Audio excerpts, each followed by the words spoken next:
Welcome to the Curiosity and Co podcast, conversations for the incurably curious. In a world racing towards fast paced answers, at Curiosity and Co, we slow down to explore questions that shape our inner lives and collective realities.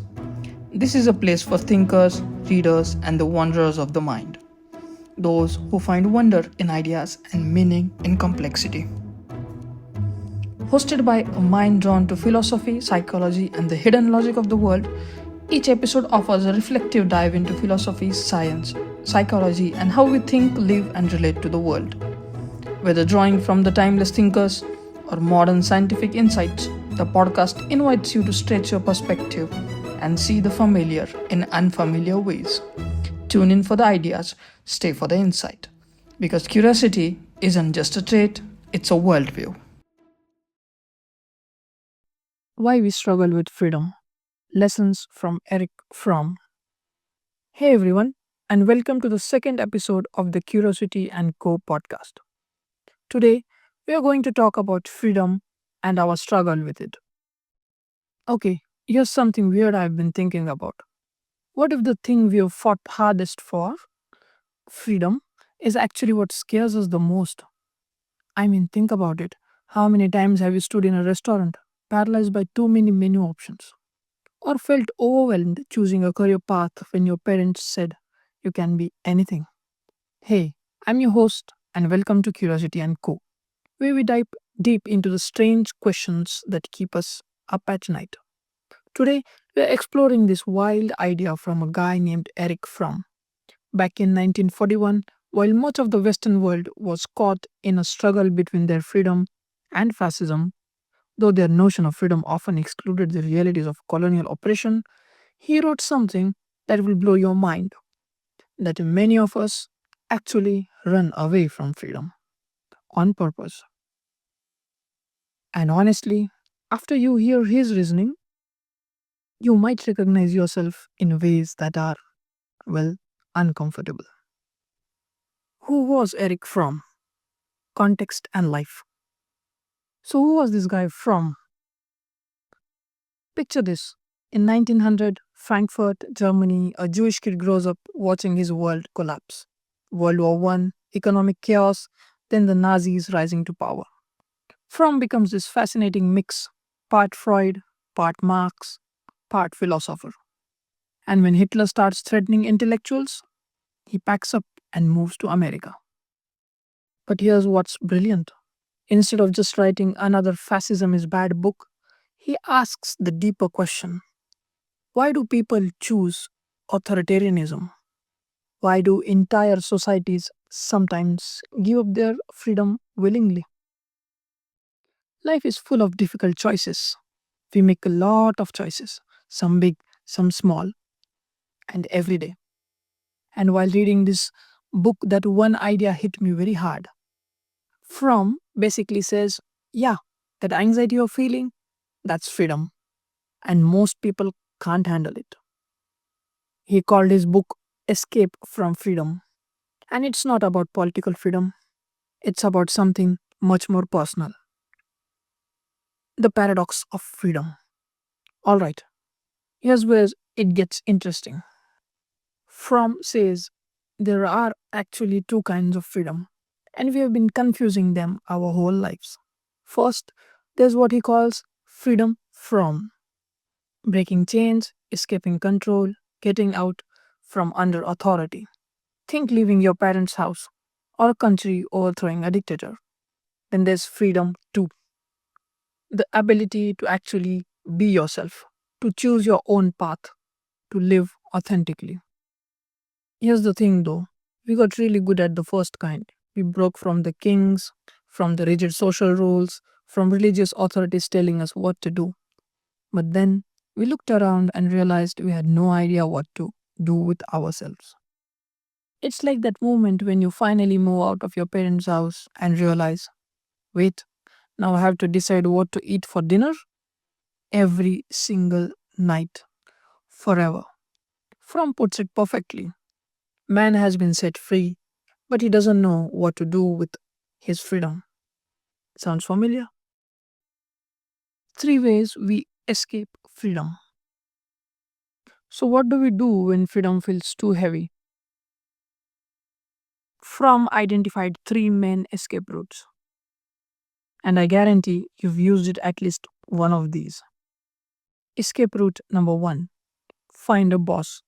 Some people deal with freedom by giving it away.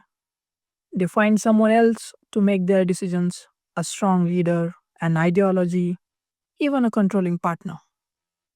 I had a friend in college who was brilliant, but every major decision, what to study, where to work, even what to wear, he'd ask his mother. He wasn't weak, he was overwhelmed by choice. It felt easier to let someone else decide. But here's the twist, sometimes we become the controlling one instead. Ever notice how some people get really obsessed with telling others what to do? Same escape, different direction. Escape route number two, burn it all down. When freedom feels impossible, some people try to destroy the whole game. Not necessarily violence, though sometimes that too, but cynicism, trolling, addiction, nihilism. Think about internet trolls, a modern example. A lot of them aren't just mean, they are people who feel powerless in real life. So they find power in destruction. If you can't build something meaningful, at least you can tear something down. Escape route number three, become a copy. This one's sneaky. Instead of choosing who to be, we just become what everyone else expects. We adopt the personality of our friend group, our profession, our social media feed. Here's one relatable example. Ever catch yourself saying something and think, wait, do I actually believe this? Or did I just see it in a viral post? That's what Fromm called automaton conformity. We become so good at fitting in that we forget that who we actually are.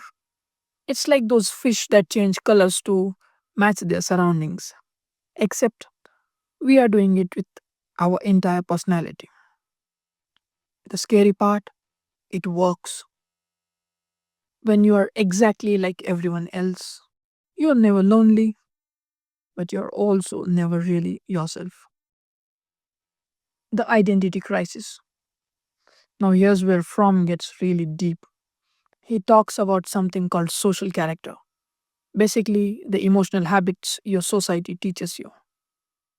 Growing up in India, I felt this constantly. There were unspoken rules about what success looked like, how to talk to elders, what career paths were respectable. And the weird thing, I thought these were my own preferences. Fromm argues that most of what we call our personality is actually just social programming. We are like actors who have been playing a role so long we forgot it's not who we really are. Here's a question for listeners. Here's something to think about. How much of your daily routine, your opinions, even your dreams, how much of that is really yours? Versus what your family, your culture, your Instagram feed told you that you want. Now, don't get me wrong. Fromm isn't saying society is evil, but he's saying that if we never question these patterns, we never become individuals. We just become really sophisticated copies. And in a democracy, this is especially dangerous because we think we are making free choices when we are really just following invisible scripts. The way forward, positive freedom. Okay, so far this sounds pretty depressing, right? Like we are all just anxious robots pretending to be free. But here's where Fromm gets hopeful. He says there's a way to handle freedom without running away from it. He calls it positive freedom. Instead of endless choices paralyzing you, positive freedom is about choosing with purpose. It's about connecting to other people, to meaningful work, to something bigger than yourself without losing who you are. From boils it down to two things, love and work. Not romantic love necessarily, though that counts, but genuine connection, caring about someone else's well being as much as your own. When you love someone, you're not alone anymore, but you are also not absorbed into them. And by work, he doesn't mean your job, though again, it could be. But he means creative, productive activity, making something, solving problems, contributing. When you're creating, you're expressing who you really are. Here's one personal example. This podcast is actually an example of positive freedom, I believe. I spend a lot of time consuming content like most of you people do. It's easy, it's familiar. But even with that, I'm choosing to contribute in this small way. I'm engaging with ideas that matter to me, thinking out loud, and hoping it gets others to think too. Now, it's not perfect, but it feels like a step toward living more freely, not just avoiding pressure, but choosing something meaningful. Fromm puts it beautifully. Love and work unite us with the world without eliminating our individuality. That's positive freedom, being fully yourself and fully connected. What this looks like today. So, how does this play out in 2025? Let me paint you three pictures. Picture 1, the algorithm trap. Your social media feed shows you exactly what you want to see. Your streaming service picks your shows, your GPS chooses your route. Dating apps choose your matches. We think we are free, but we have actually outsourced most of our decisions to algorithms. That's escape route 3, automate and conformity, just with better technology. Picture 2, the outrage economy. Ever notice how angry everyone seems online? Fromm would say that's escape route 2, that is destruction. When people feel powerless in real life, they find power in tearing things down online. Cancel culture, trolling, endless political fights. It's not about right or wrong. It's about feeling like you have some control in a world that feels overwhelming. Picture 3, the strongman fantasy. And then there's the appeal of authoritarian leaders, not just in politics, but in business, self help, even fitness culture. Don't think, just follow my system. That's escape route 1, giving your freedom to someone who promises to handle the complexity for you. Here's a case study. I was talking to a friend who is into software. Good guy, but he was miserable. Turns out he chose coding because it was safe and high paying, not because he loved it. Classic automaton conformity. His parents' definition of success became his definition of success. The good news, once he recognized the pattern, he started asking himself what he actually wanted. Now he teaches kids programming on weekends, still using his skills, but in a way that feels authentic to him. That's the kind of self awareness Fromm is talking about. Not rejecting society entirely, but choosing consciously which parts align with who you really are. Now, your freedom challenge. Alright, so here's what I want to leave you with. Fromm's big insight wasn't that freedom is bad, it is that freedom is hard, and that's okay. The anxiety when you feel you have to make a big decision, that's not a bug in the system, that's the feature. That discomfort is what it feels like to be truly alive, to be responsible for your own life. So here's your homework. And yeah, I'm giving you homework on the podcast about freedom. Deal with it. Pick one area of your life where you've been running on autopilot. Maybe it's your career, your relationships, your daily routine, your political opinions. Just one. Ask yourself, do I really want this? Or do I just think I should want it? Don't change everything overnight. Just notice. Because awareness is the first step towards genuine choice. Fromm wrote his book at the time when much of the Western world was caught between their freedom and fascism. Though their freedom, or the idea of it, often ignored the ongoing realities of colonialism.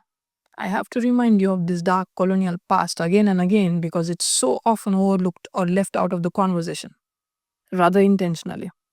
Today, you might not be facing tanks and dictators, but you're facing algorithms and anxiety and the overwhelming weight of infinite choice. But the principle is the same. We can run away from freedom or we can learn to dance with it. And honestly, the dance is worth it. If this resonated with you or made you uncomfortable, which might be the same thing, share it with someone who is also trying to figure out what it means to be free. And join me on this quest called Curiosity and Co. for more conversations about the questions that matter. If this episode resonated with you, I'd love to hear your thoughts. Feel free to mail me using the address in the description below or share your comments here in the comment section. Until then, stay curious, stay free, and maybe, stay a little uncomfortable. And as always, I'll see you around. Ciao.